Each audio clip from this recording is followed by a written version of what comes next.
Saat yang sama ada monyet ngatain guru tua seenaknya, menghina, memfitnah. Maka itu saya lihat ini nggak boleh dibiarkan.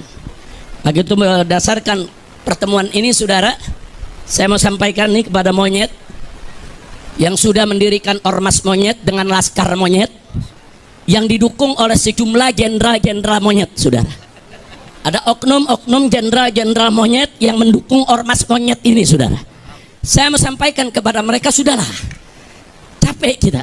Kalian setiap hari menghina, memfitnah, capek. Kita perang aja deh. Kita perang aja. Saya siap untuk kobarkan perang melawan mereka dengan backingnya, sudah. Takbir.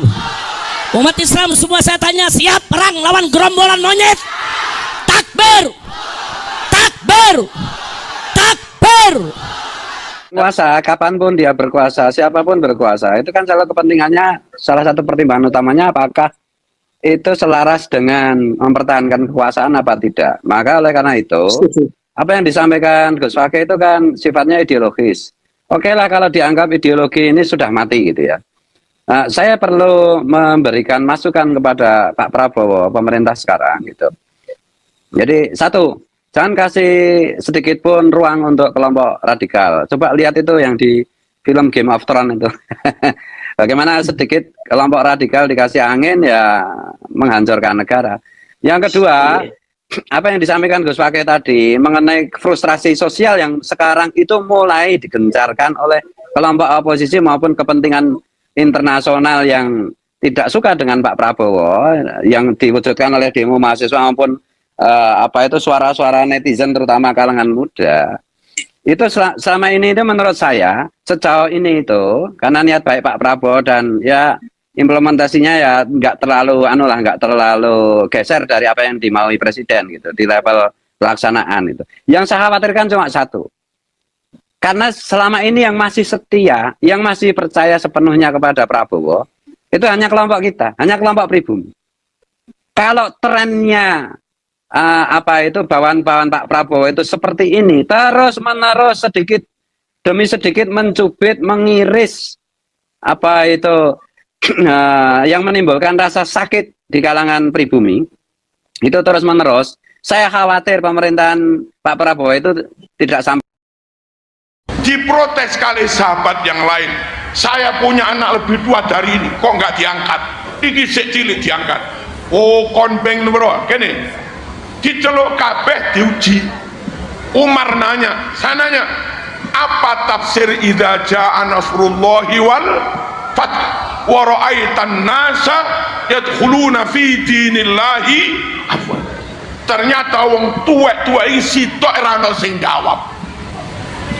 Ibnu Abbas umur 11-an. Apa itu? Itu isyarat sinyal Nabi sudah akan wafat.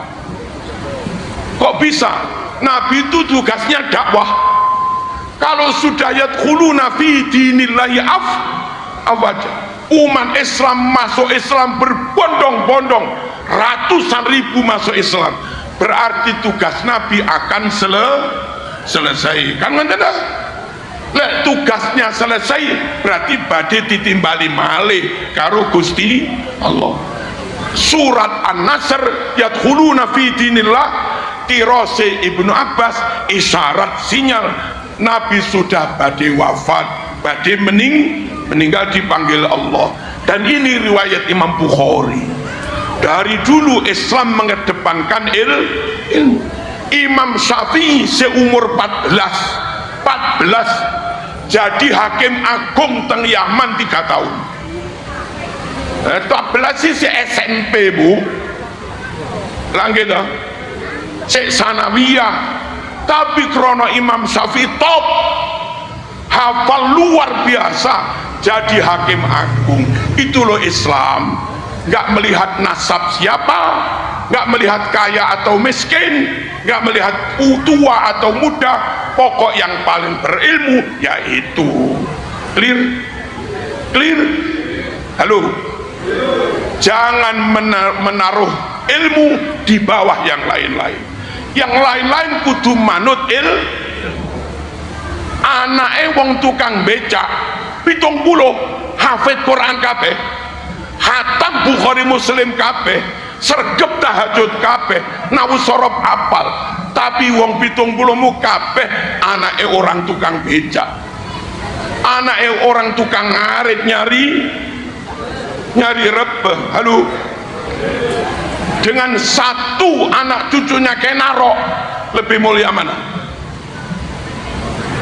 Ya lebih mulia yang berilmu lah. Lah sakniki ada giringan pemikiran ide 70 orang alim masih kalah dengan satu orang dari golongan tertentu. Lah iki ulang-ulangane sapa Mas? Adek le ditakoni ngesu ngengkel ram. Halo, ulang-ulangane Nabi gak ngono kuwi. Quran mengangkat derajat orang berilmu, yarfa'illahu alladzina amanu minkum walladzina utul ilma darajat. Mereka yang berilmu diangkat derajatnya. Quran ini nabrak Quran kafir. Ya napa nggih? Nentang Quran kafir mboten? Kafir. Bahaya. Utamakan ilmu, muliakan ilmu, angkat derajat orang yang berilmu. Ini loh yang sesuai dengan Quran. Hil nanya hukum, nanya kepada siapa? Yang berilmu, meskipun anaknya tukang becak nyari rebeh, wong nyatanya berilmu. Fas'alu ahla zikri, tanya yang ahli ilmu, namanya ulama. In kuntum la ta'lamun, jika kamu tidak Loh, Quran merintah nanya kepada ulama. Bapak Ibu rahimakumullah, pokoknya angkat ilmu, muliakan ilmu, takzim kepada orang yang berilmu. Syekhona Khalil dihormati karena ilmunya. Engki napa nggih? Engki. Apa engki? Ki As'ad Samsul Arifin mulje karena ilmu. Kiai Yahya Ganjar mulje karena ilmu. Kalau enggak karena ilmu, hidungnya sama dengan kita, badannya sama dengan kita, makannya nasi sama dengan kita, tidurnya sama, ya sama, semuanya sama. Cuma beliau berilmu, kita ya lumayan dibilang kalah, tapi kalah. Jadi mulia itu karena ilmu. Nabi bersabda, fadlul alim alal abid kafadli ala adna rajulin min ashabi. Selisih keunggulan orang alim dengan orang awam, meskipun rajin ibadah orang awam, itu perbandingannya, selisihnya seperti Nabi dibanding sahabat yang paling bodoh, seperti Nabi dibanding sahabat yang paling rendah. Begitu mulianya orang yang punya ilmu. Paham nggih? Allahumma shalli ala sayyidina Muhammad. Madhab 4 jadi panutan orang sedunia. Pengikut madhab Hanafi ratusan juta, pengikut madhab Syafi'i hampir 1 miliar lebih sak dunia. Pengikut Hambali ratusan juta, pengikut Maliki ratusan juta. Saat ini gini, Imam Maliki, Imam Hambali, Imam Syafi'i, Imam Hanafi diikuti ratusan juta orang, bukan karena sugihnya, bukan karena gantengnya, juga bukan karena nasabnya, karena nggak ada satupun madhab 4 yang nasab keturunan Rasulullah, nggak ada. Madhab Imam Syafi'i bukan keturunan Rasulullah, Imam Hambali, Maliki, Hanafi bukan keturunan Rasulullah, tapi dimuliakan, diikuti jutaan orang karena ilmu. Ya bangga. Halo, perkara berilmu plus keturunan Rasulullah ya luar biasa. Kayak Said Maliki begitu loh, ya alim ya keturunan Rasulullah, luar biasa. Tapi andai bukan keturunan Rasulullah, alim, ya tetap kita hormati. Ikrimah ahli tafsir dawuh-dawuhnya banyak di kitab Jalalain, tafsir Jalalain, banyak mengutip Ikrimah, qala Ikrimah, ahli tafsir. Siapa Ikrimah? Bapaknya Ikrimah namanya Abu Jahal. Bapaknya itu loh dedengkotnya musuh Islam, dedengkotnya orang kafir, tapi anaknya masuk Islam jadi ulama. Ditolak, dimusuhi apa diterima? Dihina apa dimuliakan? Dimuliakan, padahal bapaknya Abu Jahal. Islam nggak melihat, Islam nggak mengajarkan dosa waris. Yang jahat bapaknya, yang salah bapaknya, yang dosa Abu Jahal, anaknya suci fitrah. Jangan pernah membebankan dosa bapaknya kepada anaknya, nggak boleh. Kalau di sini ada orang tahun 70-an Kristen, lalu punya cucu kompoi Islam, sekolah di sini, lalu mondok Lirboyo, 10 tahun kemudian pulang jadi ustadz, nggak boleh lo mengungkit rasa mulang mbahmu Kristen, nggak boleh begitu, ngawur aja. Andai orang tuanya mbahnya non muslim salah, yaitu salahnya dia.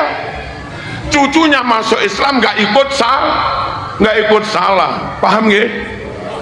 Islam menghargai ilmu meskipun keturunan non muslim. Kayak sapa mong Ikrimah keturunan dari Abu Jahal.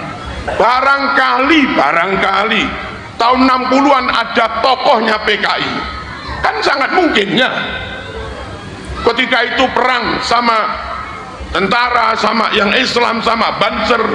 Sekarang damai, ternyata tokoh PKI itu punya cucu hafid Quran, alim, alumni Raudhatul Ulum. Kita terima apa enggak? Terima, dihormati apa enggak? Tetapi kakeknya begitu, itu kan kakeknya. Nah gitu loh, Islam menghargai ilmu. Jangan lihat siapa dia, bapaknya siapa, jangan. Clear.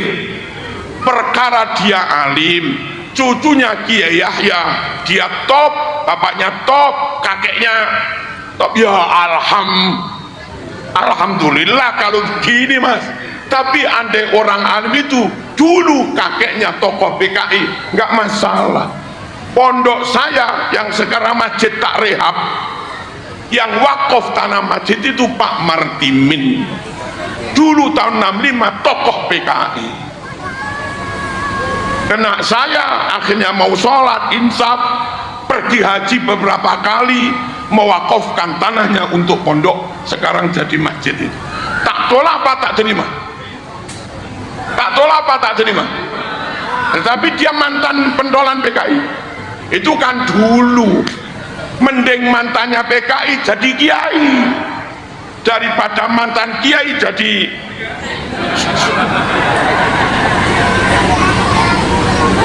jelas nggih?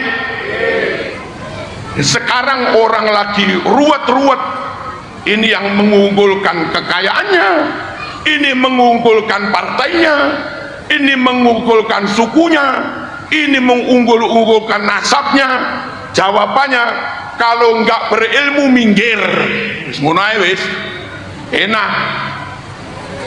Tapi ya tetap dihormati, wong sesama muslim saling menghormati.